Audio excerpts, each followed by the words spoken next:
É com muito prazer, né, que hoje a gente dá início a essa nossa web aula. Para quem não me conhece, então, meu nome é Mariana, sou médica geriatra. Atualmente, né, sou docente da Unic, da Univag, sou uma das preceptoras da residência, né, de clínica médica do Hospital do Câncer, além de fazer parte do ambulatório de cuidados paliativos do Hospital do Câncer e coordenadora da rede de cuidados continuados da Unimed Cuiabá, que é o programa que a Unimed desenvolveu recentemente para prestar os cuidados paliativos. É com muita alegria, né, que a gente dá início, então, à nossa aula, que eu vou poder falar um pouco para vocês sobre um assunto que eu gosto bastante, numa época, não vamos dizer assim, né, que está gerando muitas incertezas, muito medo e angústia, e espero poder contribuir. E como a gente sabe que cuidados paliativos assim é tão essencial, espero que todos vocês que estejam, né, assistindo a aula, que eu consiga plantar uma sementinha em cada um de vocês para que vocês disseminem o que a gente aprendeu hoje aqui. Na aula de hoje, então, o que nós vamos falar um pouquinho? Eu vou contextualizar para vocês um pouco sobre o que é os cuidados paliativos e como que ele está inserido nessa pandemia do Covid-19. Vamos falar também sobre a tomada de decisões, como manejar os sintomas. Depois eu vou falar um pouquinho para vocês sobre a comunicação e a gente termina falando um pouco sobre a equipe. Vamos contextualizar um pouco. Quando a gente começou esse ano, né, 2020, a gente começou o ano escutando falar um pouco sobre um vírus que estava na China, que estava matando muitas pessoas e parecia que estava tão distante, né? Com o tempo, esse vírus ele foi se aproximando cada vez de nós e com ele não veio sozinho, né? Ele trouxe junto com ele muito medo, muitas incertezas, muita angústia. Talvez as gerações que estão hoje aqui, a gente nunca viveu um momento da nossa vida onde a gente se sentiu tão vulnerável. Com isso veio o isolamento social e pela primeira vez muitas pessoas experimentaram essa sensação de como é ficar sozinho consigo mesmo. Além do pânico, e a gente tem escutado falar muito, muito mesmo sobre a morte. Não que a morte nunca tenha existido nas nossas vidas, né? Mas agora a morte, ela tá com uma característica diferente, né? Eu coloquei aqui para vocês algumas reportagens que é muito comum a gente ver todos os dias, né? Aumenta o número de mortes no Brasil, morrer sozinho é horrível, olha só, ele morreu sozinho, não podemos despedir, sem velório, com caixões lacrados, coronavírus impõe isolamento, até luto, mudou a rotina até mesmo dos cemitérios. E é isso, gente, por que isso acontece, né? Porque a pandemia, ela acaba amplificando o nosso sofrimento, não só pela doença física e pela morte, mas também pelas tensões que ele traz, pela ansiedade, pela instabilidade financeira e social. E quando a gente fala nesse sofrimento todo, se a gente não pensar uma forma de como que a gente vai aliviar o sofrimento dessas pessoas, a gente não vai conseguir enfrentar a pandemia da forma como ela deve ser enfrentada. E aí vem a primeira parte onde a gente entende o papel dos cuidados paliativos nessa jornada. Para quem conhece, a gente vai revisar. Para quem nunca ouviu, olha só qual que é a definição de cuidados paliativos. É uma abordagem que melhora a qualidade de vida de pacientes. E esses pacientes podem ser adultos ou crianças e suas famílias, que enfrentam problemas associados a doenças que ameaçam a vida. Previne e alivia o sofrimento através da identificação precoce, avaliação correta e tratamento da dor e outros problemas físicos, psicossociais e espirituais. Então, se a gente pegar essa definição de cuidados paliativos, a gente vê o quê? Que a função dos cuidados paliativos é justamente essa, aliviar o sofrimento. E quando eu falo em aliviar esse sofrimento, ele precisa ser aliviado em todas as esferas do cuidado, tanto física, psicossocial e espiritual. Como a gente viu, que é o que a pandemia justamente aumenta, o nosso sofrimento. Vale a gente lembrar também, gente, que o conceito de cuidados paliativos, ele foi mudando ao longo do tempo. Então, muitas pessoas, eles ainda têm aquela ideia antiga de cuidados paliativos, né? Onde na década de 90 era assim, ou o paciente ele estava no tratamento modificador da doença, aquele tratamento que ainda visava uma cura, Quando esse tratamento não funcionava mais, parava-se esse tratamento e o paciente ia para o cuidado paliativo. Então, muitas pessoas hoje ainda relacionam cuidados paliativos com cuidados de fase final de vida. Só que isso foi mudando ao longo do tempo. Como vocês podem perceber aqui, né? Ele mudou depois da década de 90 e atualmente, olha o que a gente tem. Nesse gráfico, a gente consegue perceber perfeitamente o cuidado paliativo, ele inicia juntamente com o cuidado curativo, que seria o cuidado modificador da doença. Porque mesmo, o que acontece? Mesmo no diagnóstico, quando você recebe o diagnóstico de uma doença grave, como por exemplo de um câncer, o sofrimento ele inicia desde o começo. Pode ser que no começo a nossa atuação, ela não é uma atuação tão grande, mas ela é importante. Com o passar do tempo, olha só, o que vai acontecendo? A nossa atuação, ela começa a ser cada vez maior, e aí sim, quando está chegando perto da gente falecer, praticamente o que o paciente precisa de receber está envolvido com os cuidados paliativos, né? Então, o cuidado paliativo, ele não é um sinônimo de cuidados de fim de vida, né? Ele pode atuar em todas as fases da doença e, se perguntarem para vocês, ele tem que ser iniciado o mais precocemente possível. E quando a gente fala dessas doenças que têm indicação, né, de cuidados paliativos, quem são esses pacientes que necessitam da nossa abordagem? E aí eu mostro para vocês aqui esse gráfico da Organização Mundial de Saúde e o que quando vocês começam a ver aqui, olha, as doenças que têm indicação, doenças cardiovasculares, o câncer, olha aqui, uma doença pulmonar que é o DPOC, diabetes, Alzheimer e outras demências. Essas doenças, a gente tem ouvido falar muito delas onde? Elas também são as mesmas doenças que são o grupo de risco do coronavírus. Né? Então, quando eu falo, né, nesses pacientes que têm indicação de cuidados paliativos, coincidentemente são os mesmos que têm os fatores de risco, só que aí o grupo de risco. Ou seja, a gente sabe que se eles se contaminarem, a chance deles falecerem é muito grande. Para a gente entender o que seria o Covid-19 na vida desses pacientes, a gente pode ver que, olha, esses pacientes com doenças crônicas e indicação de cuidados paliativos é como se eles fossem um grande castelo de cartas. E esse castelo está bonito, por mais complexo que ele seja, muitas das vezes pode ser que ele estava com sintomas controlados, ele estava ainda vivendo com uma certa qualidade de vida. O que o Covid-19 faz? Ele é uma infecção aguda que tira uma carta desse castelo. E aí esse castelo desmorona. Então, essa infecção aguda, ela faz com que esses pacientes que têm uma doença crônica, eles, olha só, eles vão transitar rapidamente para o cenário iminente de fim de vida. Porque a gente sabe que a mortalidade nesse grupo, ela é bem maior do que na população que não tem nenhuma doença. Pensando nisso, então imagina uma infecção aguda que coloca a morte muito perto dessas pessoas, né? Então a gente consegue perceber que a nossa função na pandemia, a gente vai atuar principalmente em 3 frentes, né? Os cuidados paliativos, eles vão ajudar na tomada de decisão, então a gente vai planejar qual é o melhor cuidado que esse paciente precisa, né? O que é a proporcionalidade, o que realmente ele tem que receber nesse momento. A gente ajuda também no manejo desses sintomas, né, que a gente vai ver, na verdade, a dispneia, né, ele é um sintoma muito presente nesses pacientes, principalmente com doenças graves, e a gente não podia deixar de falar um pouquinho sobre a comunicação, que vai ser muito importante durante a pandemia.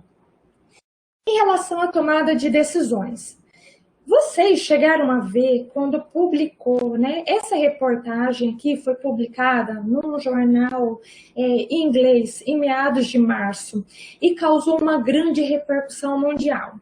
E na manchete ele falava o seguinte, que os idosos com mais de 80 anos, eles seriam deixados de lado para morrer com coronavírus na Itália. Isso causou um desespero mundial. Vários jornais do mundo inteiro começaram, então, a publicar, falando que os idosos iam morrer na Itália sem atendimento. E aí nos faz pensar em duas coisas. A primeira, com tanta informação em tão pouco tempo, vocês perceberam que nessa fase a gente está, às vezes, cometendo um erro de se informar pelas manchetes, né?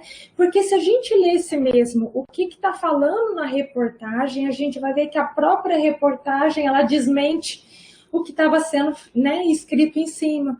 E, na verdade, essa reportagem ela vai falar o seguinte, que o governo italiano, ele reuniu várias pessoas para criar um documento onde eles já começassem a pensar, se chegasse no momento onde os recursos estivessem escassos e não conseguisse fornecer esse cuidado, né, para essas pessoas, quem que eles iriam dar prioridade na hora de ir para os leitos de unidade de terapia intensiva. E aí, esse documento, eu não sei se vocês sabem, mas esse documento a gente já tem ele aqui no Brasil, né? Desde que também, né, a pandemia, né, o coronavírus, o número de casos, eles começaram a aumentar aqui no Brasil. A Associação Médica, né, de Medicina Intensiva brasileira, eles criaram esse documento, que são os princípios da triagem em situações de catástrofes, né, e particularmente na pandemia Covid-19. Esse documento, ele serve para, se chegar num momento onde o número de doentes graves superar a capacidade de resposta de atendimento, então ele é um documento que vai nortear os médicos quanto à alocação de recursos. Né? Ou seja, para a gente definir quem é que vai ter uma prioridade no tratamento aí, intensivo. Nesse mesmo documento, ele fala que a gente vai seguir o mesmo processo de triagem mundial, que foi revisado agora em 2017, onde a gente vai utilizar os critérios médicos e assistenciais. Então, a gente não vai usar a idade como um fator isolado. Pelo contrário, o documento ele orienta que deve-se analisar o caso, levando em consideração o quadro clínico atual do paciente, a presença de comorbidades, se existe algum comprometimento irreversível ou não, avaliar, né, scores de fragilidade, e eles ainda sugerem que essas avaliações sejam baseadas em scores e escalas validadas, que não precise ser somente pelo que o médico ele está vendo naquele momento, porque a chance de errar é bem maior, né? E deve ser feito por 2 médicos e um outro profissional de saúde, todos os 3 experientes na área.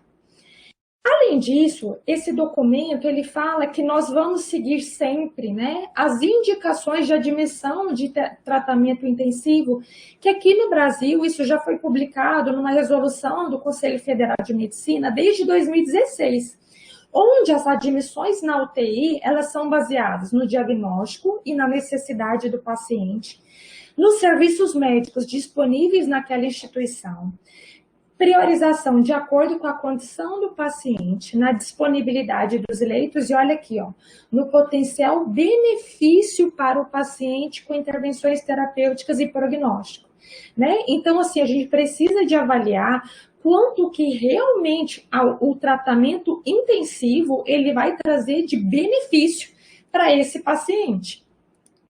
E, além disso, né, no artigo 6º dessa mesma resolução, a gente consegue ver que existem prioridades, que hoje nós já seguimos essas prioridades aqui no Brasil.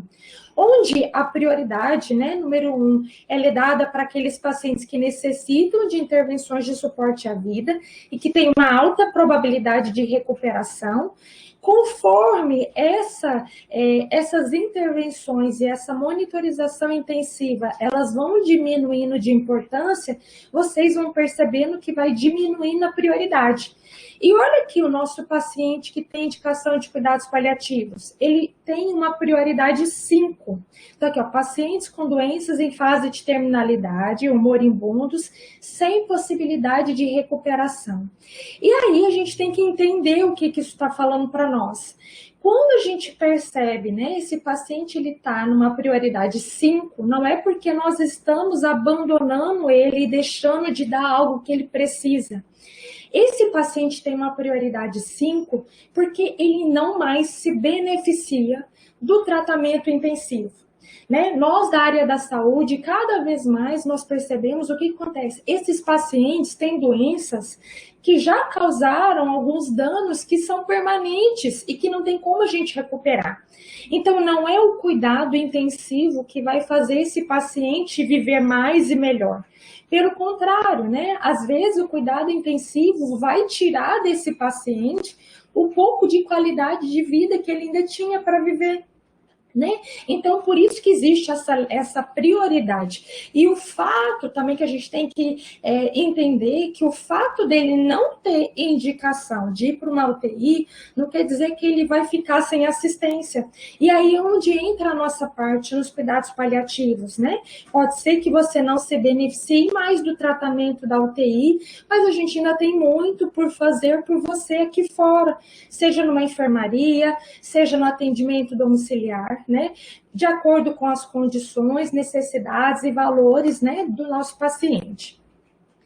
E aí, aproveitando essa frase do Douglas, olha só que interessante. A gente está muito preocupado quem vai e quem não vai para a UTI, mas olha só, antes da gente se preocupar com a falta de leitos para os que precisam, nós devemos nos preocupar com o uso dos leitos por aqueles que não precisam. Essa sim é uma realidade nossa atual, né? Às vezes, por ninguém esse paciente não está em acompanhamento com uma equipe de cuidados paliativos, por ninguém nunca ter conversado com esse paciente sobre um planejamento da vida dele, quando ele passa mal, e a gente sabe que essas descompensações, elas são normais de acontecer, né? Principalmente no final da nossa vida, esse paciente, ele chega no hospital e ele vai ser transportado direto para uma terapia intensiva, né? E aí é que a gente tem que pensar muito isso.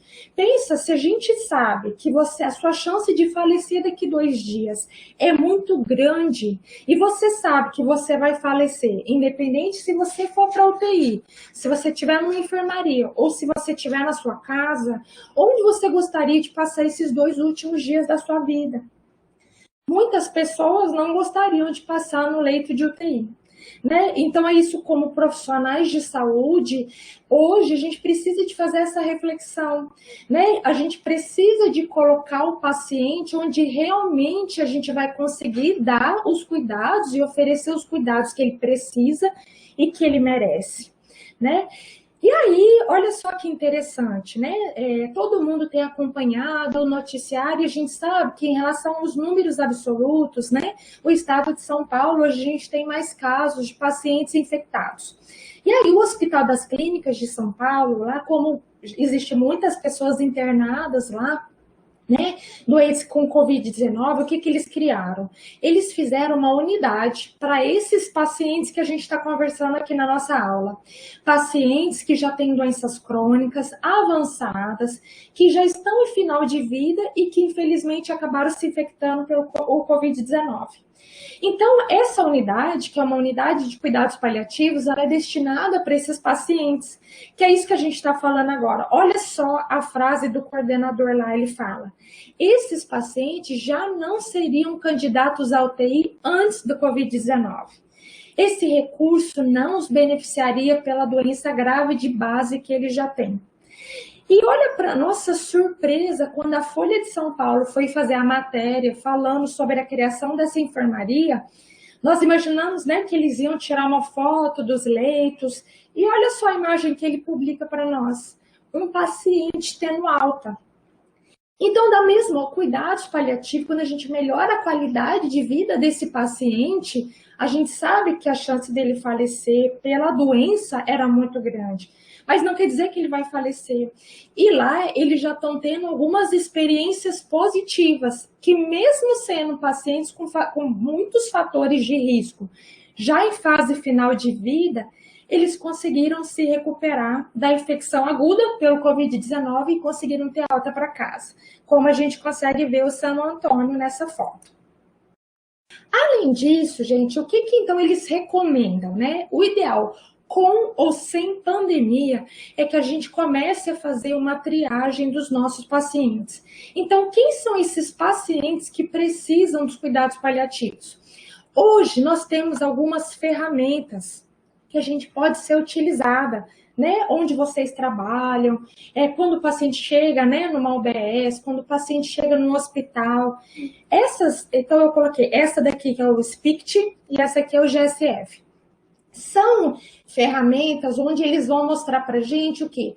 Alguns indicadores de piora clínica geral da doença, né? Então, aquele paciente que a funcionalidade dele começa a cair nos últimos tempos, ele já não está conseguindo se alimentar direito, está perdendo muito peso, ele já está cada vez mais dependente da ajuda das pessoas para as atividades de vida diária, está tendo internações frequentes. Esses são sinais de piora clínica. E aí, aqui embaixo, olha, existem os critérios específicos por doença. Então, no câncer, na demência, nas doenças neurológicas, o que sinaliza para a gente que esse paciente ele já tem alguns critérios de terminalidade?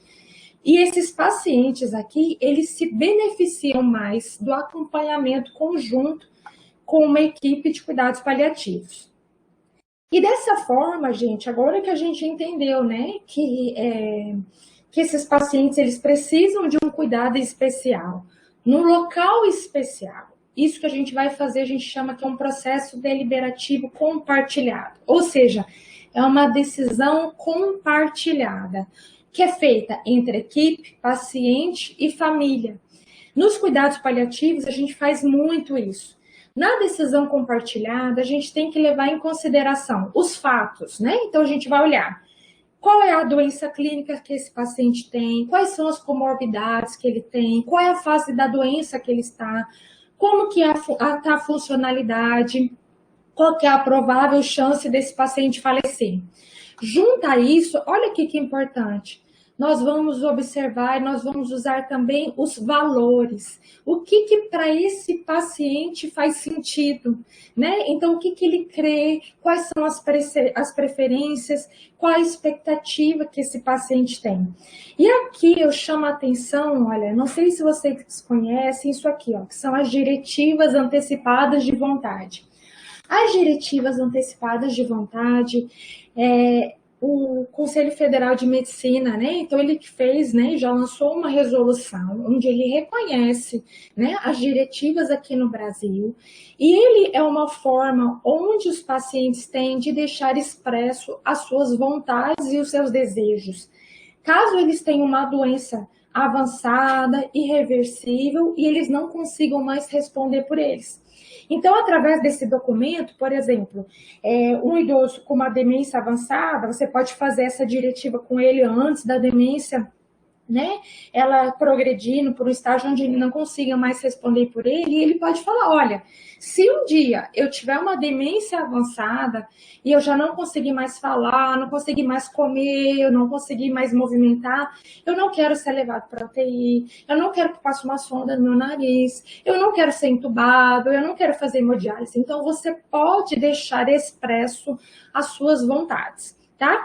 E quando um paciente tem uma diretiva antecipada de vontade, nós médicos somos obrigados a levar ela em consideração na nossa decisão. Você não só existe uma única situação que nós não somos obrigados a levar em consideração. Quando que o paciente quer, fere o código de ética médica. Né? Então, se o paciente fala assim, não, se um dia eu tiver com uma demência avançada, eu quero que alguém aplique um cloreto de potássio na minha veia para eu morrer. Isso é eutanásia. Isso é proibido pelo código de ética médica, então a gente não é obrigado a fazer. Né? Até porque se você fizer, você vai ser preso. E a gente também vai levar em consideração as consequências. Então, o médico ele tem que explicar para o paciente as consequências das escolhas.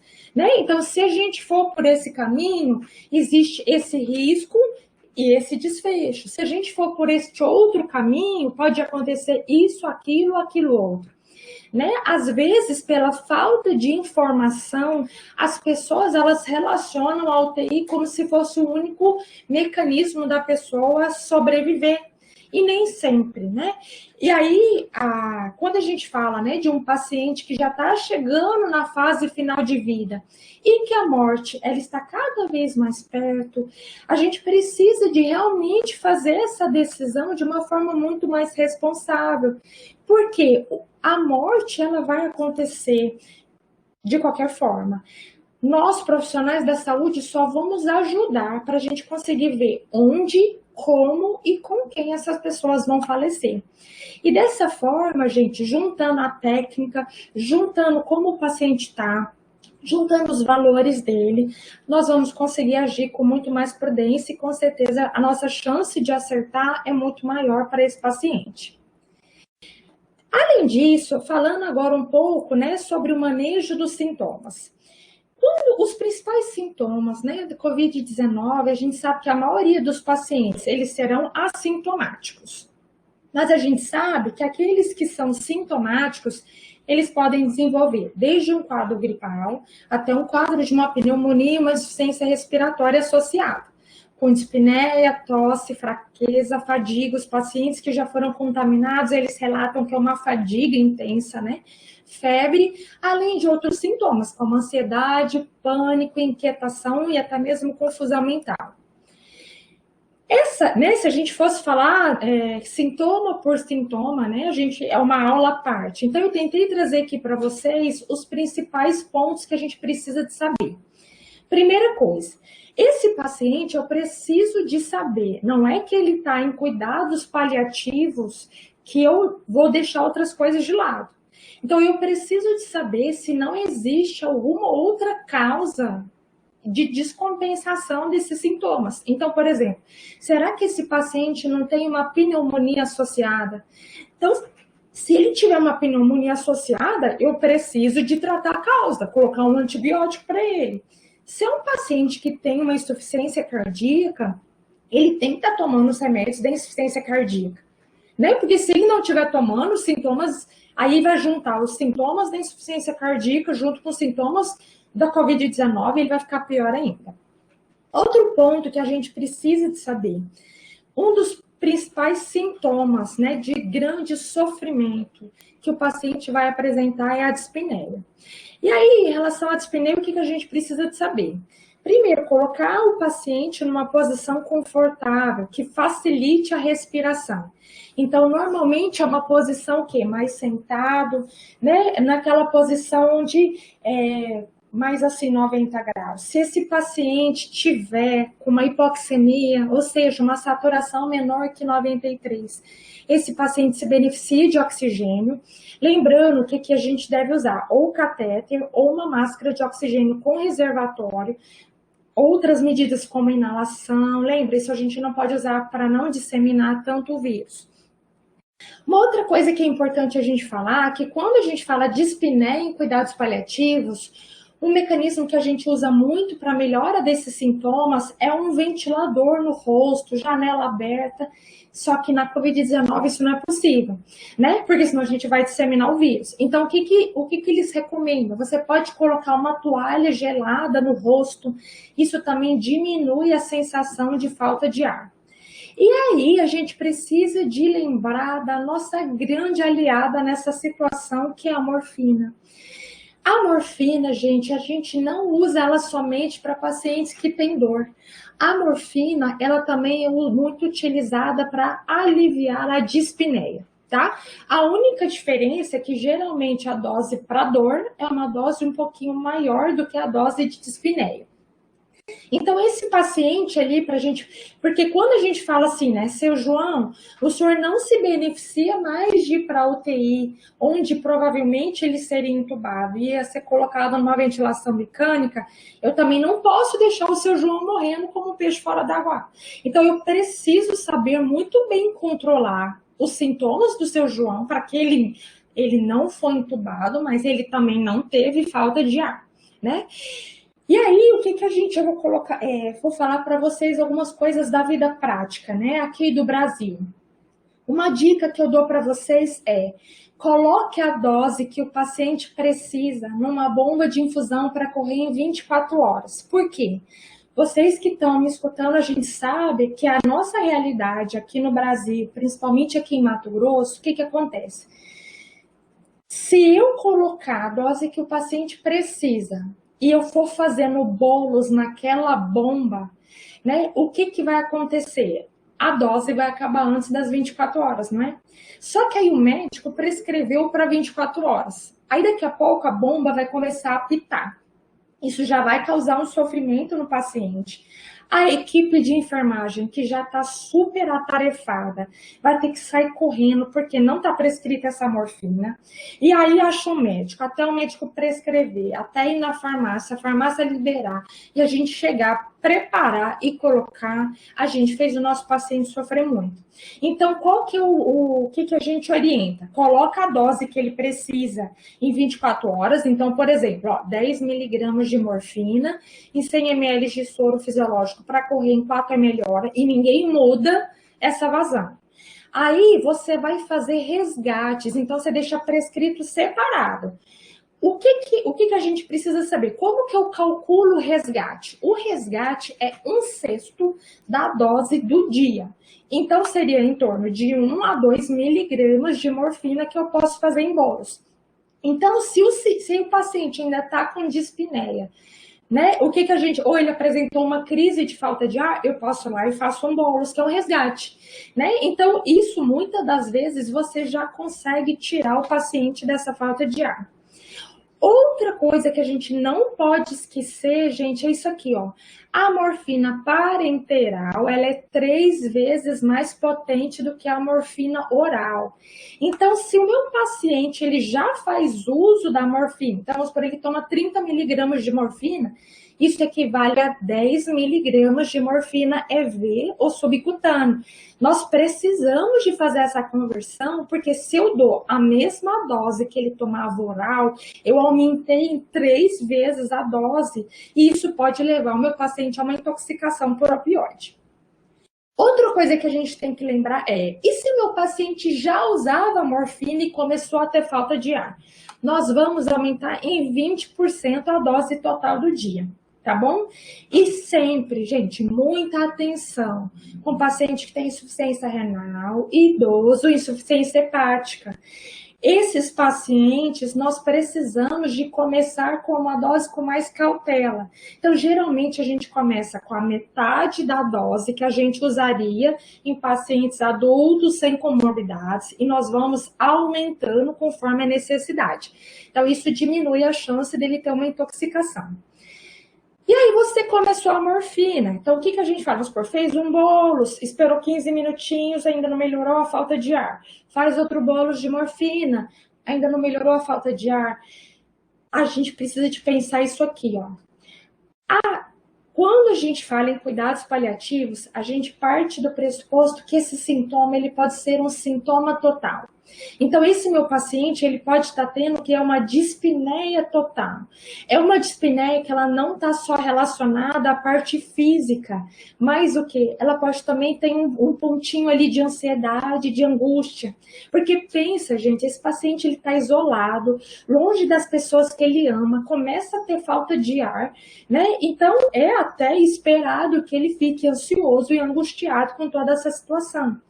Então, a gente pode fazer um bolos também de midazolam. É um remédio que a gente vai utilizar, que é o mais indicado para utilizar nesses casos. Qual é a diferença da dose para controle de ansiedade com a dose para sedação? Geralmente, a dose para ansiedade é uma dose mais baixa, né? Então, a gente vai usar em torno de 10 a 15 miligramas do midazolam em 24 horas.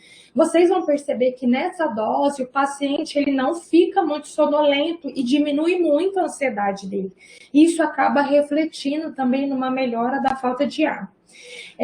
Uma particularidade que a gente tem, né, na Covid-19 é que esses pacientes que você perceber que está muito difícil o controle dessa dispneia, nós temos uma tendência a iniciar uma sedação paliativa um pouco mais precoce do que as doenças tradicionais que já são do nosso dia a dia nos cuidados paliativos, porque a gente sabe que é uma doença com uma evolução muito rápida, com uma carga de sofrimento muito grande. Então, se essa dispneia ela não está sendo controlada com as doses convencionais da morfina e do midazolam, a gente tem uma tendência a começar. E a sedação, o que ela seria?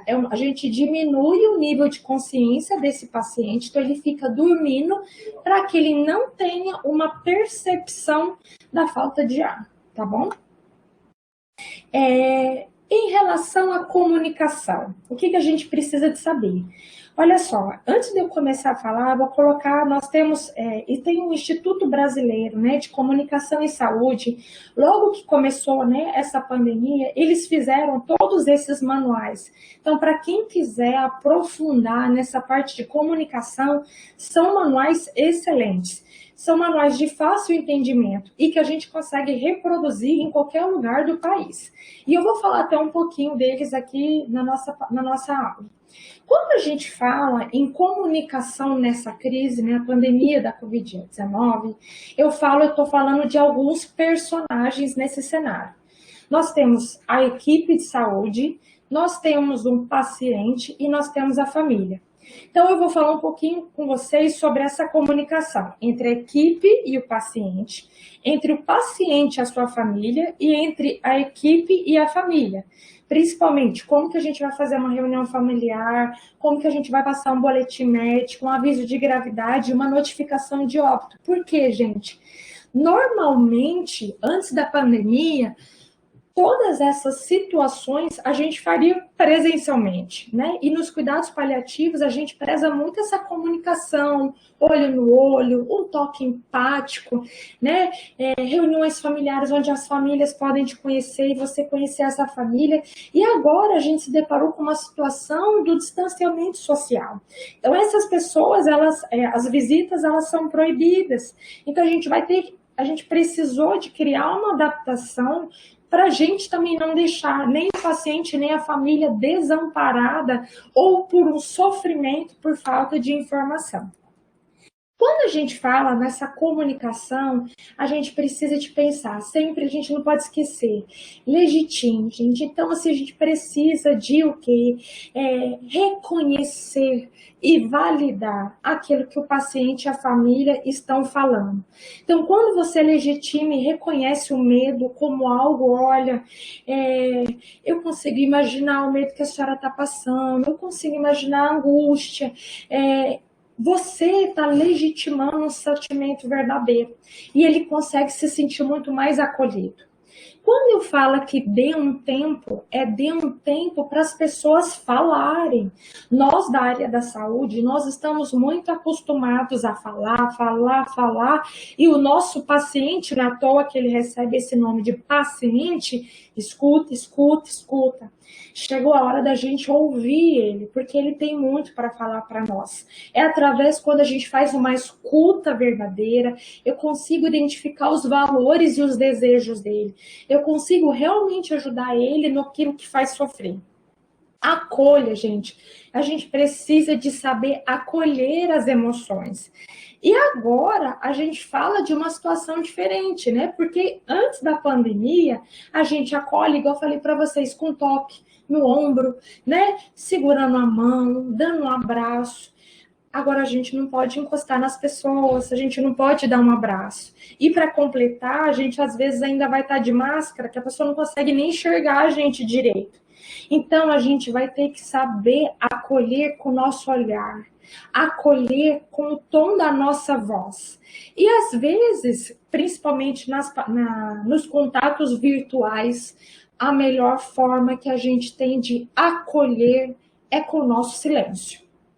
O nosso silêncio mostra um respeito pela pessoa que está do outro lado, né? Então eu mostro que, olha, eu estou entendendo que você está sofrendo e eu estou aqui te esperando, né? Gaste o tempo que você precisar, que eu estou aqui para te escutar. Seja simples, né? Então a gente tem que ter muito cuidado com as nossas palavras. A gente tem que observar quem é o nosso paciente, quem é essa família, e dar uma informação de uma forma clara, empática, sem usar termos técnicos e que a gente faça entender. E aí eu coloquei essa imagem aqui porque a gente precisa de lembrar uma coisa. Com o uso de máscaras, a gente precisa certificar se realmente o paciente ele está entendendo o que a gente está falando. Porque principalmente quando eu falo nesse meu grupo de risco, é comum idosos com deficiência auditiva e que precisam da leitura labial para complementar o som escutado. E agora a gente está com máscaras que abafam a nossa voz e que muitas das vezes ele não entende o que a gente está falando, né? Então a gente tem que tomar muito cuidado e observar mesmo se ele realmente entender, usando estratégias de falar mais devagar, às vezes um pouquinho mais alto, né? Mas porque você, como profissional de saúde, pode ser, às vezes, a única pessoa que aquele paciente vai ver no dia. É a única voz que ele vai escutar no dia, né? Então a gente tem que fazer com que a nossa presença seja muito especial na vida deles. Decida. Isso aqui é uma coisa muito importante, gente. Nós, principalmente nós médicos, né, ultimamente a gente tem colocado na mão da família decidir coisas que não cabe à família decidir, porque são decisões técnicas. Lembra que eu falei para vocês? A decisão ela precisa de ser compartilhada, né? Então a gente não pode, imagina o seu João com uma demência avançada, ele chega numa insuficiência respiratória numa unidade de emergência e aí a gente fala para o filho do seu João, entuba ou não entuba? Gente, quem estudou para saber a indicação, se tem indicação ou não de intubação, somos nós. O filho do paciente às vezes não sabe o que é intubação, não sabe a indicação, não sabe qual seria a outra opção, o que não é intubação. Então eu coloco na mão dele uma decisão que vocês entendem o perigo disso? Se ele fala intuba, esse paciente que o médico pergunta isso para a família, intuba ou não intuba, é aquele que na maioria das vezes não tem indicação de ser intubado. A gente teria que controlar os sintomas dele de outras formas. Porque o paciente que tem indicação, a gente não pergunta para a família, intuba já de cara, porque você sabe a indicação é técnica. Né? Então, esse paciente que não tem indicação de intubação, eu vou o quê? Compartilhar com a família as melhores escolhas que ele se beneficiaria naquele momento. Mas a decisão, ela precisa ser nossa. Porque senão a família, ela vai levar para sempre. Porque esse paciente, olha, ele vai ser intubado e ele vai morrer no ventilador. E se ele não for entubado, ele iria falecer também. Só que se a família fala, intuba, doutora, você intuba, ele morre, ela vai pensar assim, nossa, ele morreu por minha causa, porque eu que mandei entubar. Se ela fala, não, doutora, não intuba, aí ele vai falecer igual, ela fala assim, nossa, se eu tivesse mandado entubar, será que ele estaria vivo até hoje? Então esse familiar, ele não precisa de viver com esse sofrimento desnecessário, porque isso cabe a nós. E considere sempre o que esse paciente, essa família tem para te falar. Tá bom? Quando a gente fala em comunicação, o que eles estão recomendando? Em centros de referência, onde tem muitos pacientes internados devido à Covid-19, o ideal é que a gente selecione uma equipe que fique responsável só pela comunicação.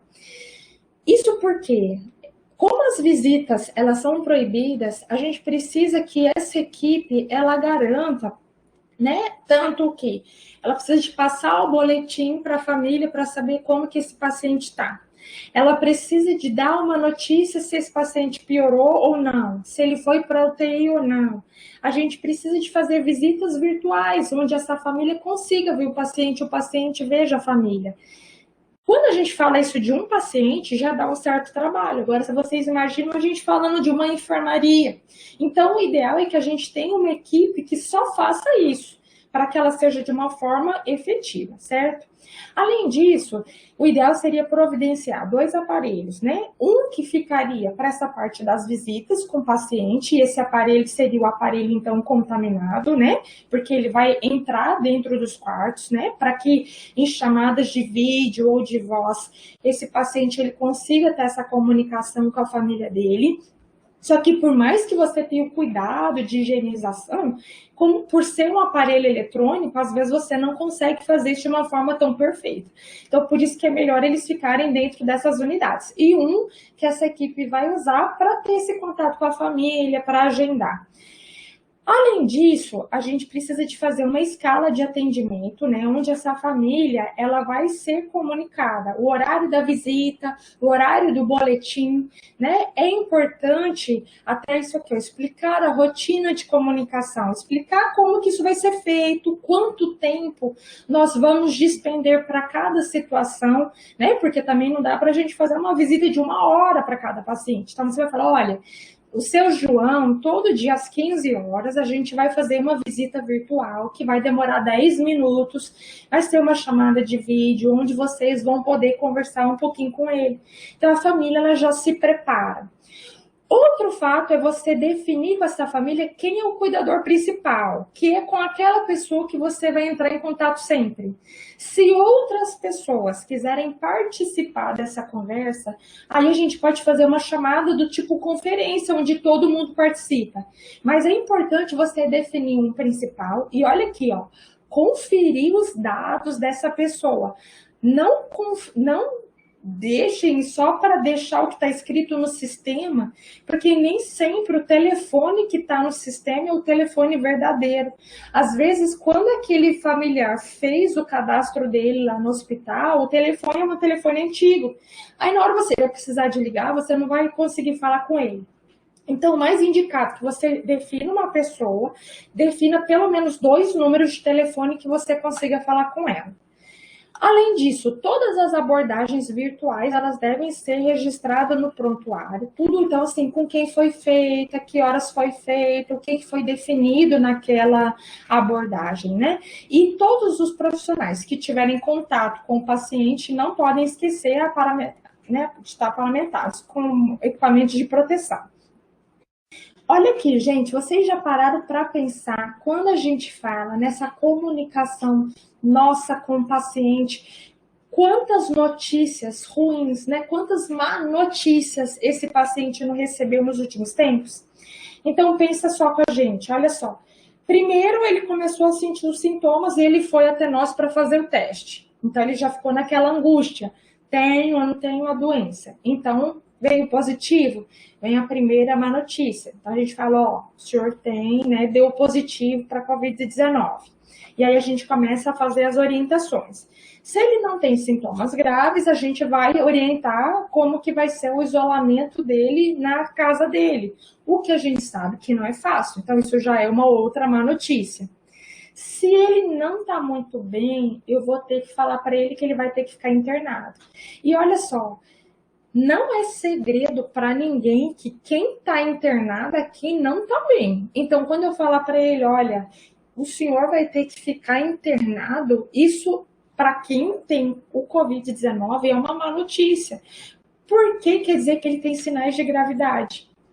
E se não bastasse eu me internar por uma doença grave, que eu não sei como que eu vou responder a ela, eu ainda vou ter que falar para ele que uma vez que ele internar, ele não vai poder receber visitas mais. E aí vocês já pararam para pensar, se ele piorar, esse paciente nunca mais vai ver a família dele. Ele vai morrer sem nunca mais ver ninguém. Por isso que a importância da comunicação e da gente fazer essa interação enquanto há tempo, porque a gente não sabe como que esse paciente ele vai, a doença vai se comportar nele.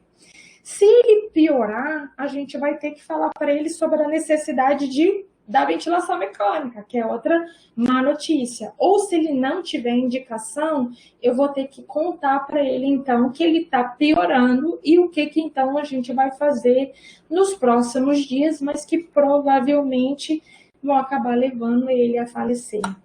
Então, são muitas más notícias.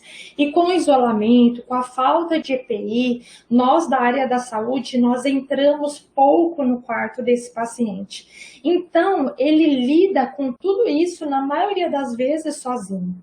Então, principalmente, né, vocês que são da área da enfermagem, né, que vocês são o nosso carro de frente na maioria das vezes, né, são vocês que esse paciente ele vê mais, porque vocês estão ali administrando os medicamentos, fazendo sinais vitais. Então, vocês, às vezes, é a única pessoa que ele vai ver no dia. Né? Então a gente precisa de fazer com que a nossa ida no quarto daquele paciente tem que ser muito especial. Então dê um sorriso empático, lembra daquela imagem que eu mostrei para vocês? O paciente ele consegue, mesmo com a nossa boca tampada, ele consegue ver nos nossos olhos o nosso amor, o nosso carinho, mas ele consegue também ver o nosso desespero. Né? Então a gente precisa tomar muito cuidado com isso. Né? Porque a gente também, por ser seres humanos, nós também estamos sofrendo, né, com toda essa situação. Quando a gente fala na abordagem com a família, a gente está falando em dar os boletins diários de como o paciente está e nas conferências familiares, que são reuniões com a família que nos ajudam, às vezes, na tomada de decisão, fazer o acolhimento, às vezes, né, de um paciente que não está indo tão bem. Essas chamadas, elas geralmente vão ser realizadas também virtualmente, como vocês estão vendo nessa imagem. Geralmente a gente já vai fazer um agendamento prévio, então com hora, né, e data marcada, até mesmo para os familiares se prepararem. Nós da área da saúde é importante que você esteja no local silencioso, né, e com uma boa internet, porque não dá para no meio da reunião familiar ficar falhando, e a gente sabe que isso é um problema dentro de hospitais, né, você achar um local que tem, né, um acesso à internet muito bom. Se mais de um familiar quiser participar, eles organizam, né, no formato de videoconferência. Uma coisa que é muito importante, você explicar para essa família que normalmente essa abordagem ela é feita presencialmente, que a gente está precisando de adotar essa estratégia virtual nesse momento da pandemia, até como uma forma de proteção para eles mesmos, né? E pedir para que a pessoa não grave o que vocês estão conversando ali, pensando até mesmo, né, na privacidade do paciente, que é sobre a vida dele que a gente está falando. Então, e a gente mesmo virtualmente, a gente vai fazer uma comunicação muito parecida com o que a gente já faz no nosso dia a dia presencialmente. Uma escuta racional, né? Então, entender o que aquela família sabe sobre a doença. Depois, uma escuta subjetiva e emocional. O que eles imaginam que vai acontecer daqui para frente? E aí sim, depois que eu escutei muito bem essa família, eu vou, porque na maioria das vezes, a família mesmo, ela já fala, olha, o que a sua... Olha, doutor, ele já foi aí estava muito mal para o hospital, do jeito que a gente levou, a gente já imagina que a chance dele falecer é muito... Então, às vezes, a própria família, ela já vai dar algumas pinceladas do que você gostaria, né, de falar para eles, né? E aí, depois que você escuta o que a família falou, né, aí dessa escuta empática, você junta tudo e fornece, então, as informações que você gostaria de passar de forma clara, objetiva. E no caso, né, das emoções, então, às vezes a família vai poder começar a chorar, né, essa família, então, às vezes, né, vai ficar angustiada, e como eu falei para vocês, você está do outro lado da tela, né, então, às vezes, a melhor forma de você amparar é com o seu silêncio, esperando que ela fique, né, que ela vai se acalmando com o tempo. O aviso de gravidade que o paciente piorou, isso é muito importante, porque muitos pacientes, eles pioram rapidamente fora do horário habitual, né, dessa visita virtual. Então, vocês imaginam, né, a gente foi e deu um boletim falando que o seu João estava bem. Aí o seu João piorou rapidamente e morre. Aí a família fala, doutor, mas não estava bem? Como que ele morreu? Então, sempre que o paciente piora, é importante que a gente entre em contato, né, com essa família e avise que ele piorou. né? Porque a chance dele falecer antes da próxima visita é grande, ou se ele se beneficiar também, né, de uma ventilação mecânica, ele vai ser remanejado de leito, ele vai mudar de unidade. E quando a gente muda de unidade, muda também os protocolos de comunicação. Então, você imagina, você combinou com aquela família que você ia fazer uma visita virtual, para eles verem o seu João às 3 horas da tarde, ele foi para a UTI, a visita é de manhã. Então, você precisa, né? Isso é mostrar o quê? Respeito e uma boa gestão, né, do local. Ah, se ele não tem indicação de ir para UTI, ele vai para uma unidade de cuidados paliativos, então a gente precisa de deixar a família, né, ciente de tudo que está acontecendo. Por mais triste que seja, isso diminui um pouco o quê? O sofrimento da dúvida. Né? Então, a gente sabe que vai ser triste igual. Então, pelo menos a gente consegue aliviar um pouco a dúvida, né? Porque se a gente não dá notícia, a pessoa fica em casa sem saber o que está acontecendo. Esse serviço precisa estar disponível 24 horas e o aviso de gravidade, o ideal é que seja dado por um médico. Quando a gente fala do paciente interagindo com a sua família, gente, isso é muito importante. Porque é uma forma que a gente tem de manter um vínculo e um apoio psicológico àquele paciente, né? Ele está sozinho numa situação que ameaça muito a vida dele.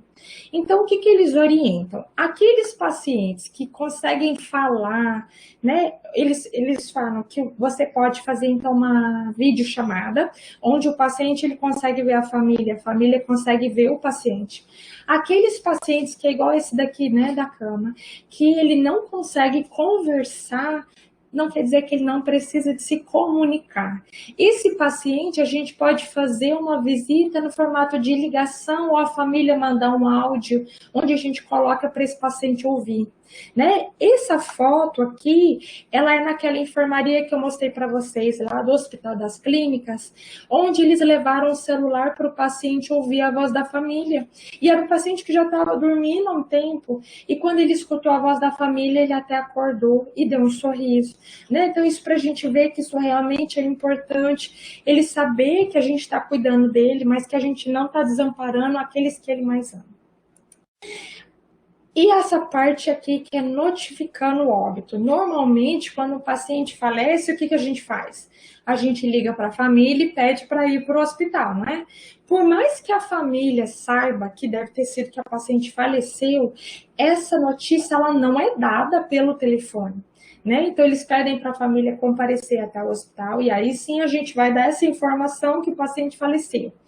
Nessa situação da pandemia, essa notícia pelo isolamento e distanciamento social, essa notícia também ela está sendo dada por telefone.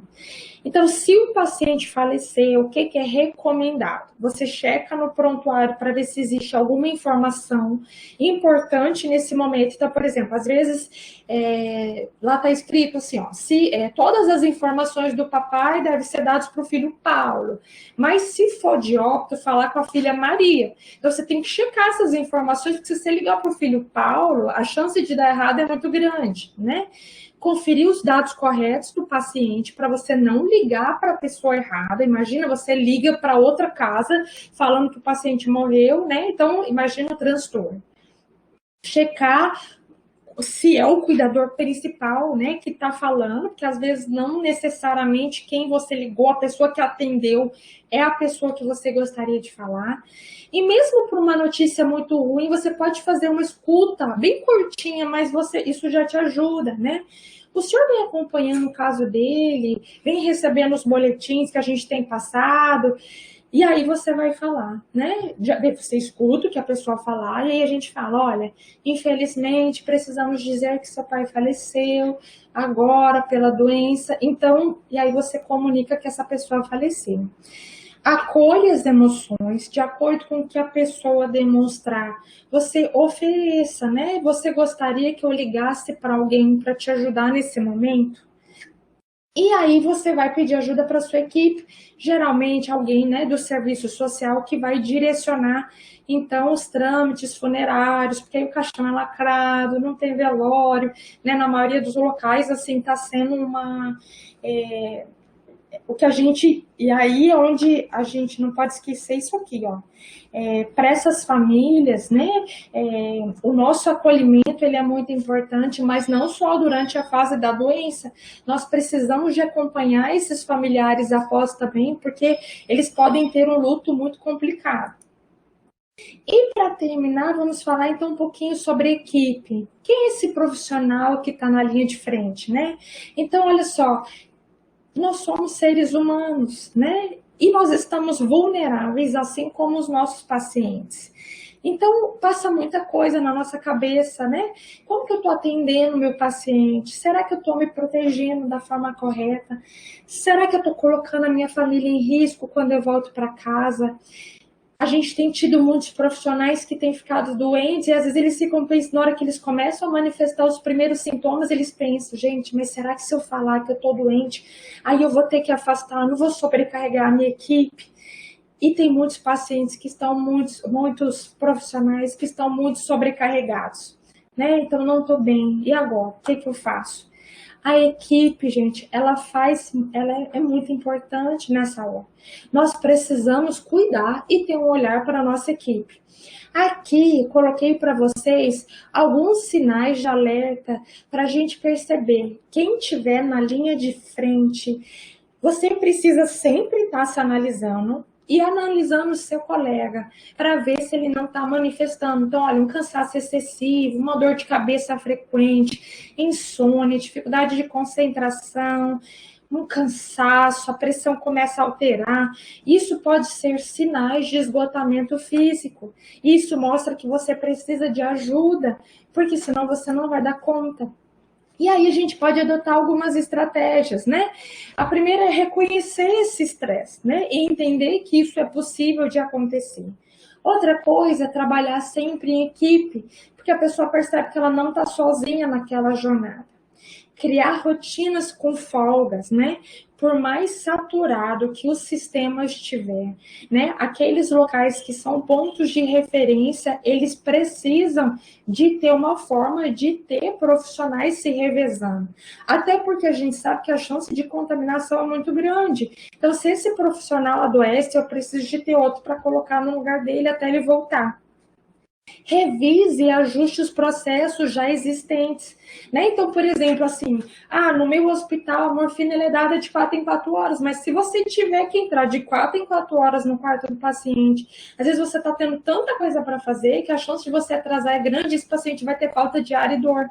Então, é mais fácil a gente fazer aquilo que eu falei, coloca numa infusão contínua, porque isso que facilita para você e é melhor para o paciente. Né, continuem as práticas de bem-estar já existentes no seu serviço e aqueles pacientes, os funcionários, né, os profissionais de saúde que estiverem precisando, eles podem receber um apoio psicológico virtual nesse momento do isolamento social. E aqui, né, a gente percebe, né, que todos, né, os profissionais, eles são importantes nesse momento, né? A gente não adianta existir só o médico, porque o médico ele não consegue fazer tudo. Então, cada um ele tem uma função importante e juntos formamos um quebra-cabeça. Se uma peça faltar, o quebra-cabeça ele não é o mesmo, né? Então, cada um de nós precisamos de entender muito bem o nosso papel nessa história. Lembrar sempre de nos proteger e sempre adotar o quê? Uma forma de também estar bem mentalmente e fisicamente para cuidar, né, das outras pessoas. E para terminar, né, o que eu queria deixar para vocês aqui, a mensagem é que sim, né, como a gente pode ver na palestra, né, que os cuidados paliativos eles estão diretamente ligados aos pacientes que constituem um grupo de risco agora na pandemia pelo Covid-19. Né? Então, assim, nos serviços que ainda não têm os cuidados paliativos, porque a gente sabe que não tem especialistas suficientes no território brasileiro. E aqui, quando a gente fala ainda de Mato Grosso, a nossa realidade é pior ainda, né? Mas não necessariamente só essas pessoas, só o especialista, ele consegue fazer, né? Quem não tem a especialidade, a gente precisa de ter pelo menos uma noção básica dos cuidados paliativos, porque às vezes a gente já consegue ajudar muito o nosso paciente, enquanto a gente vai atrás de uma, né, especialização. A gente deve seguir o princípio de cuidar de si e do próximo, né, até o final. Não julgue nem subestime o sofrimento do outro, porque só ele sabe o que ele está passando. Tá? Então, isso assim, acredite realmente no que ele está falando. Não considere aquele paciente chato, porque ele está sofrendo, né? Então, se ele grita, se ele reclama, não, o problema não é você. Você só foi a primeira pessoa que apareceu na frente dele. Então, saiba acolher aquele sofrimento para você pensar numa forma de auxiliá-los. Cada instituição vai viver uma realidade diferente da outra, então cada uma vai ter que buscar suas formas de adaptação. Nunca esqueça de usar os equipamentos de proteção individual, porque a gente não quer que você se contamine, porque você é muito importante na nossa equipe, né? E a gente quer ter você sempre com a gente nessa batalha. E a gente tem que lembrar que não serão todas as pessoas que serão curadas, mas todas essas pessoas podem ser confortadas. E aí, né, nós profissionais da saúde, está a nossa grande missão, o nosso grande papel, né, em tudo isso que a gente está passando. Eu coloquei aqui para vocês também, né, nas referências, os locais que eu tirei, essas informações que eu fui falando para vocês, né? Quem quiser, eu coloquei inclusive o link, né? Para que com a pandemia, com o isolamento, a gente sabe que esses links são abertos, então quem quiser pegar os manuais, pode entrar, eu já até coloquei aqui, ó, tem mais um pouquinho aqui para vocês verem, é de fácil acesso, tem como ter acesso a esses materiais que eu usei na nossa aula. E eu queria finalizar, né, agradecendo vocês que ficaram até o final. Queria agradecer também, né, aproveitando com tudo isso que está acontecendo com a gente, né, a gente fala que nos cuidados paliativos, as pessoas acham que a nossa função é a morte, mas na verdade a nossa função é a vida. Né? Quando a gente fala da morte, a morte nos aterroriza não pelo fato da morte em si, mas quando a gente pensa na morte, a gente na verdade está refletindo como que a gente está vivendo. Né? Os sonhos que a gente não sonhou, coisas que a gente está deixando de fazer, e isso nos desespera. Né? Então, que isso tudo a gente também usa que a gente consiga ressignificar todo esse sofrimento que a gente está passando nessa fase, né? E aí, por exemplo, com essa parte do isolamento, né? Talvez muitas pessoas nunca imaginaram como que gostavam do contato com a família, do contato dos amigos, como é bom sair, como é bom abraçar, como é bom, né, ter pessoas do nosso lado. E aí eu queria também, né, agradecer então a minha família, que esteve sempre do meu lado, que estou morrendo de saudade, louca para ir para Uberaba, dar um abraço neles. Queria agradecer a minha equipe, né? Então hoje mesmo como geriatra, hoje praticamente eu trabalho só com cuidados paliativos, tanto na Unimed quanto no Hospital do Câncer. Eu tenho uma equipe maravilhosa que me ajuda dia após dia, né? E a gente, aos pouquinhos, nós temos mudado um pouco essa situação e trazendo aqui para Mato Grosso, né, um cuidado que essas pessoas já mereciam receber, né, há muito tempo. Agradecer os meus alunos, aos pacientes, né, que acreditam no nosso trabalho e que a gente tem conseguido mostrar que vale muito a pena viver. Mesmo que essa vida não seja muito grande, mesmo que a gente ainda não tenha muitos dias, mas cada minuto desse dia, ele tem que ser vivido com muita intensidade, com sentido, né? Para que a gente fale assim, né? Para que a gente chegue no finalzinho e a gente pense assim, né? Valeu a pena ter vivido, né? Essa vida tão maravilhosa. Muito obrigada, e agora eu estou disponível para responder, se alguém tiver alguma dúvida, quiser perguntar alguma coisa. Ah, tá. Como fazer, Paulo, né? Como fazer a diretiva, né? Olha, aqui o que a gente tem é o seguinte: a diretiva aqui no Brasil, ela pode ser feita de várias formas, né? Você pode, né? A diretiva, ela não precisa, não tem até uma obrigatoriedade, assim, a forma. Você tem que mais se preocupar que ela chegue até as pessoas que cuidem daquela pessoa.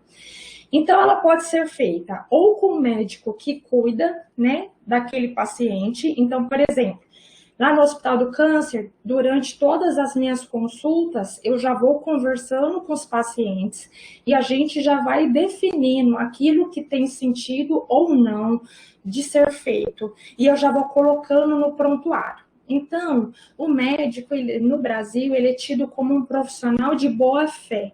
Então, tudo aquilo que o paciente falou e você registrou, ela vale como documento. Mas nem sempre é aquele prontuário que vai ser atendido. Então, você pode pegar um papel, você pode escrever o que você quer. Não existe, e aí existem, se você quiser, eu posso deixar até o meu contato, eu mando para você até a normativa, você pode deixar escrito assim, em cada, vamos supor, no caso de demência, o que você gostaria, se você tiver um câncer avançado, porque a melhor hora da gente pensar na nossa diretiva é quando a gente está bom. E uma coisa que é importante, você pode ir mudando a sua diretiva ao longo da sua vida. Isso tinha que ser uma coisa muito mais frequente aqui no Brasil. Se a gente, quem já viajou lá para a Europa, para os Estados Unidos, lá é muito comum, praticamente a população toda tem diretiva. Né? Aqui a gente quase ninguém tem, quando fala, ninguém nunca ouviu falar. Então você pode fazer, teoricamente, onde o paciente registrou aqui no Brasil é válido. Se ele fez na forma de vídeo, se ele fez por escrito, com os nossos pacientes, né, eu tenho registrado no prontuário, ou feito um papel onde eu faço a diretiva junto com o paciente, eu e ele, nós assinamos essa diretiva e eu deixo com a família. Por quê? O que a gente tem que lembrar? A diretiva, ela serve para falar por você quando você não tiver mais condições de responder, né? Então, porque enquanto você estiver consciente, você não precisa de ter uma diretiva, porque é só a gente te perguntar e aí a gente sabe que você quer ou não. Então, a sua família que cuida de quem está mais perto de você é que ela tem que ter esse documento, porque se um dia você precisar, precisa de levar esse documento. Quem geralmente tem muitas as diretivas já feitas são pacientes que são testemunhas de Jeová, né? Então, geralmente eles já chegam com um papel, com as vontades, com os desejos, tudo bonitinho. E isso, gente, facilita muito a vida de todo mundo. Por quê? Você garante que você não vai fazer o seu ente querido sofrer por uma coisa que ele não gostaria. Você ajuda o médico na hora da escolha e você ajuda o familiar nessa escolha também, porque você sabe que você está decidindo aquilo que realmente o seu paciente queria, né? O seu familiar queria. Tá? Então, se você quiser, eu posso até te mandar o material. Existe, se digitar também no Google, como fazer uma diretiva.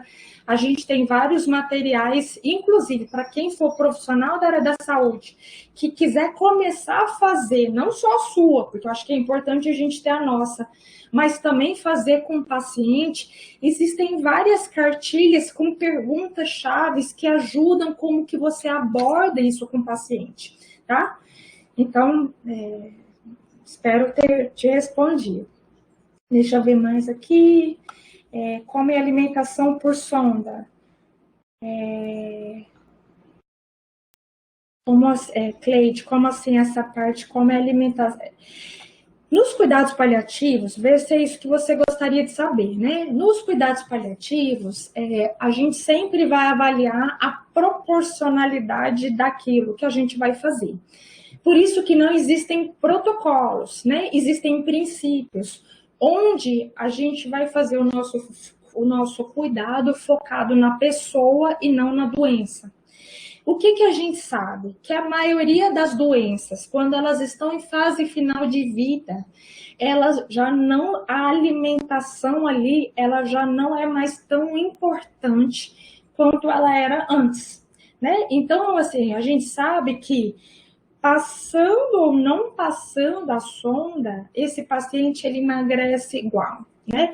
Então hoje já tem umas diretrizes assim bem definidas, por exemplo, para um Alzheimer avançado. Hoje já tem a normativa mundial é que num paciente com Alzheimer avançado, você não passa, não tem mais indicação você passar uma sonda para alimentação, porque os estudos mostraram que não aumenta a sobrevida. Quem de vocês é da área da saúde, vocês já devem ter percebido assim, porque às vezes passa assim, mas vamos passar sonda para evitar broncoaspiração. A gente sabe que sonda não evita broncoaspiração.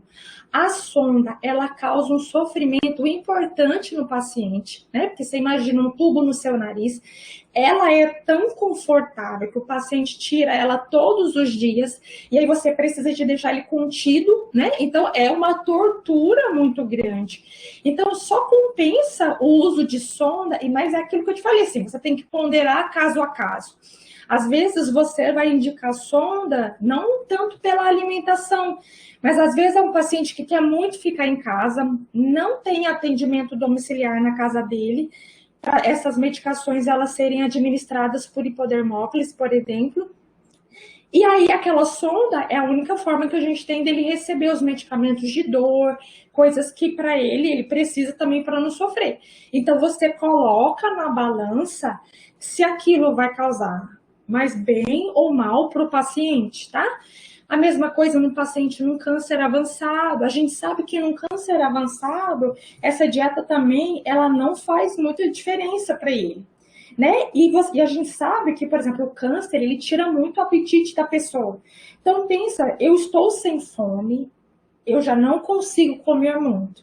Aí a gente passa uma sonda e começa uma dieta desse tamanho. O que é muito comum de acontecer?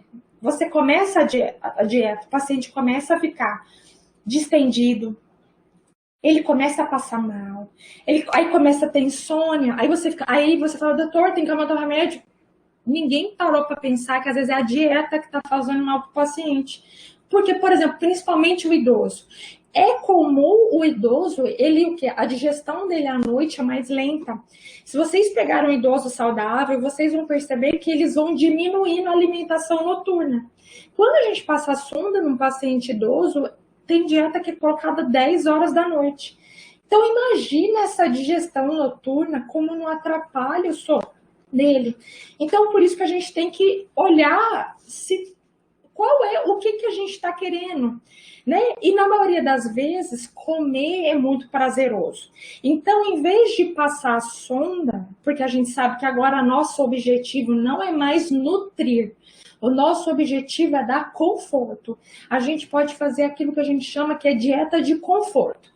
O que seria uma dieta de conforto? O paciente come pequenas porções na consistência mais segura para ele daquilo que ele gosta, né? Então, às vezes, por exemplo, assim, é muito comum aqui quando a gente vai fazendo dieta de conforto, o paciente quer uma Coca-Cola, né? Então, assim, ele quer sentir, nem que seja pela última vez, né? Se vocês conhecem pacientes que usem a sonda, não tem praticamente ninguém que gostou da parte de usar sonda, né? Então, a gente vai sempre nessa proporção. E se você tiver essas técnicas de dieta de conforto, a gente consegue ainda levar esse paciente, ele não vai morrer de fome. A doença vai matar ele antes, tá? Então, a gente não precisa de aumentar o sofrimento dele nesse caminho. O Paulo perguntou aqui, né? Como fica o estatuto do idoso mediante a escolha do paciente mais jovem e idoso, né? Paulo, então, isso hoje em dia, na verdade, nenhuma escolha pode ser feita baseada só na idade, tá?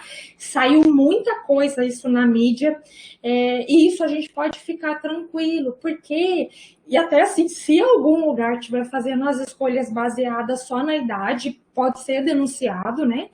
Porque as escolhas, a idade, ela é um dos fatores a serem avaliados. Mas a gente sabe que não necessariamente, por exemplo, a gente tem idoso de 60 anos que está pior do que um de 80. E às vezes esse de 80 ele vai ter indicação de ir para UTI, de 60 não. Então a gente não pode avaliar nenhum paciente só pela idade, e isso até naquele documento que eu mostrei para vocês de triagem, da medicina intensiva, a idade ela não pode ser utilizada como um fator único na escolha. A gente vai ter que ponderar a idade, quantas doenças esse paciente tem, se essas doenças estão controladas ou não. E como geriatra, o que a gente mais leva em consideração na hora das nossas escolhas é a funcionalidade. Então, se chegar um paciente para a gente passando mal, ele tem 100 anos, e a família falar, doutora, ele correu a São Silvestre em 2019. Ele vai para a UTI ou não? Vai. Gente, se o idoso correu a São Silvestre, ele pode ter 100 anos, mas a funcionalidade dele é muito boa. E a chance dele sair pode ser grande. Agora, ele tem 60 anos. Ele é acamado, ele já tá, não mexe, não fala, já não está conseguindo mais comer, ele precisa da família para todos os cuidados, para as atividades básicas de vida diária. Você entende que não necessariamente foi a idade, mas é um conjunto, né? Quem é essa pessoa? Né? E aí é aquilo que a gente estava conversando. Quando eu faço esse conjunto e eu analiso a pessoa como pessoa, né? Não como fatores isolados, eu consigo acertar mais qual é o melhor lugar para ele ficar, tá? Saiu muita coisa desse negócio da idade, mas isso não... E aí eu até, para fazer essa aula, eu fui procurar saber, isso não aconteceu na Itália, e isso não aconteceu em nenhum lugar do país, você julgar os critérios de UTI só pela idade. Então isso aí foi uma reportagem que foi deturpada, tanto é que depois daquela reportagem que saiu falando que as pessoas iam ser escolhidas por idade para ir para a UTI ou não, saíram outras reportagens depois, eu não sei se vocês chegaram a ver, né? De uma idosa de 100 anos que curou, depois de um outro idoso que estava conversando com a família pelo tablet, né?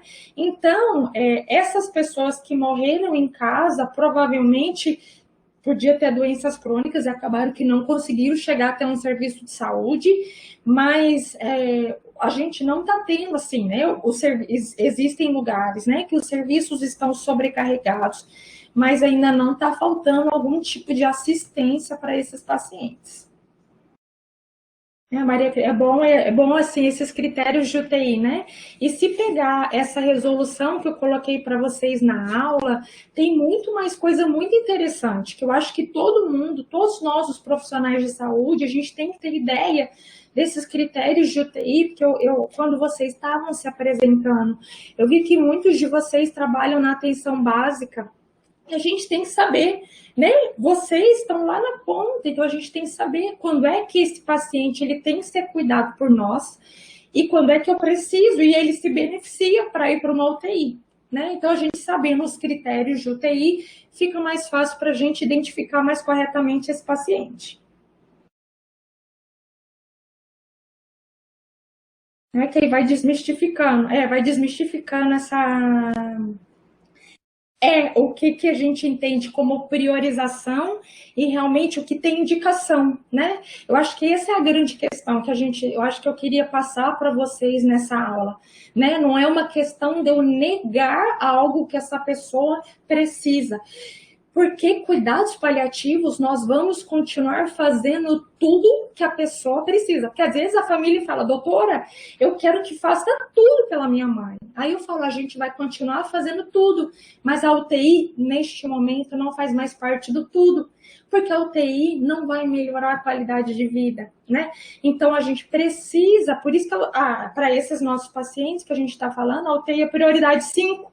Não é porque eu estou excluindo eles, mas porque não tem indicação mesmo. E aí é onde a gente precisa, principalmente vocês que estão na atenção básica, porque, gente, a maioria das pessoas querem ficar em casa. E aí é importante dos cuidados paliativos para vocês, né? Porque hoje a gente sabe que mais de 80% das pessoas querem morrer em casa e 93% morrem no hospital. Né? Então, a gente precisa de melhorar essa assistência dos cuidados paliativos na ponta mesmo, né? Porque a nossa casa é a nossa casa, né? Então, tudo que a gente puder fazer é válido na vida dessa pessoa. Eu acho que é isso, né? Muito obrigada e até a próxima.